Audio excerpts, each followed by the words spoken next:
حضرت سلیمان علیہ السلام کے دور میں ایک شخص تھا، اس کے ایک نوجوان بیٹے نے شراب پی لی۔ جب شراب پی لی تو باپ نے بیٹے کو ڈانٹا تو بیٹے نے باپ کے منہ پر ایک زوردار تماچا مار دیا۔ تماچا اس طرح لگا کہ باپ کی آنکھ نکل گئی۔ جب بیٹے کا نشہ ختم ہوا، جب بیٹے کو ہوش آئی تو اسے باپ کے منہ پر تماچا مارنے کی اس حرکت پر اتنی شرمندگی ہوئی، اتنی ندامت ہوئی کہ اس نوجوان نے وہ ہاتھ جو باپ کے اوپر اٹھا تھا، چھرا اٹھایا، وہ ہاتھ کاٹ ڈالا۔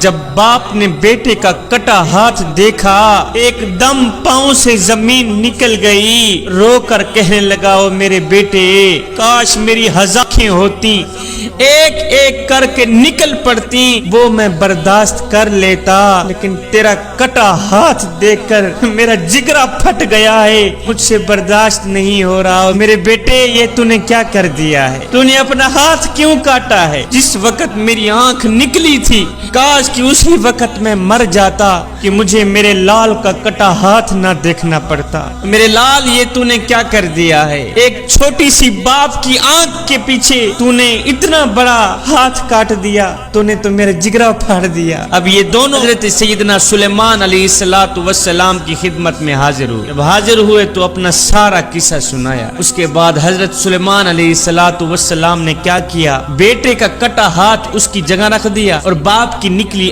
آنکھ بھی اس کی جگہ رکھ دی۔ پھر دونوں ہاتھ اٹھائے، عرض کیو، میرے کریم رب، بیٹے کی ندامت کے صدقے اور باپ کے آنسوں کے صدقے دونوں کو شفا عطا فرما۔ فوراً میرے اللہ رب العالمین نے سیدنا سلیمان علیہ السلام کی دعا قبول فرمائی، دونوں کو شفا عطا فرما۔ جوانو، ساری کائنات تمہیں گرانا چاہتی ہے، پوری دنیا تمہیں گرانا چاہتی ہے، جو تمہیں بڑھانا چاہتا ہے، جو تمہیں اوپر دیکھنا چاہتا ہے، وہ ہستی صرف تیرا باپ ہی ہے۔ اپنے باپ کی قدر کیا کریں، والدین کی قدر کیا کریں۔ جوانو، اپنے والدین کو راضی کر لو۔ پوچھا گیا، حضور، اگر دنیا میں دیکھنا ہو کون جنتی ہے کون جہنمی ہے، کیسے شناخت کی جائے؟ تو میرے حضور نے فرمایا، دیکھ لو، جس شخص کے اوپر اس کے والدین راضی ہیں تو سمجھ لینا یہ جنتی ہے، اور دیکھ لو جس شخص کے اوپر اس کے والدین ناراض ہوں، سمجھ لینا یہ پکا جہنمی۔ میرے حضور علیہ السلام نے فرمایا، صحابہ، کاش میری ماں زندہ ہوتی، ہائے کاش میری ماں زندہ ہوتی، میں نماز میں اللہ کے حضور کھڑا ہوتا، ماں آواز دیتی ہو، بیٹے محمد، میں نماز چھوڑ کر دوڑ کر ماں کے پاس چلا جاتا اور زمانے کو بتاتا کہ ماں کی عظمت کیا ہوتی۔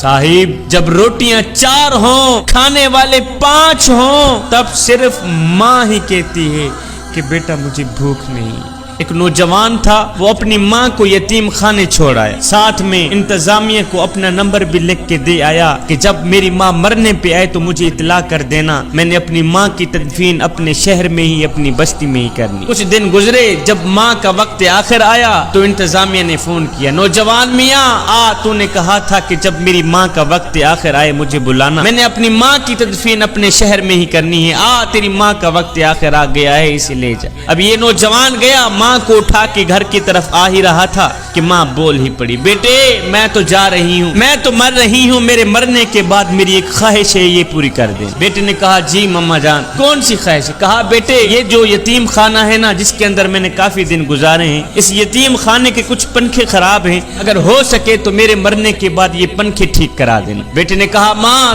تو جا رہی ہے اور تو مر رہی، اب اگر میں پنکھے ٹھیک کرا بھی دوں تو تجھے کیا فائدہ ملے گا؟ ماں نے کہا، بیٹے یہ پنکھے میں اپنے لیے ٹھیک نہیں کرا رہی، میں تو تیرے لیے ٹھیک کرا رہی ہوں کہ جب تیری اولاد جوان ہوگی، جب تجھے اس یتیم خانے میں چھوڑ جائے گی، ہے بیٹا گرمی کی وجہ سے اگر تو اسی بند کمرے میں ہی سسکتا رہا، مجھے تو قبر میں ہی چین نہیں آئے گا کہ میرا لال گرمی میں سسک رہا۔ بیٹا میں اپنے لیے پنکھے نہیں لگوا رہی، میں تو تیرے لیے لگوا رہی۔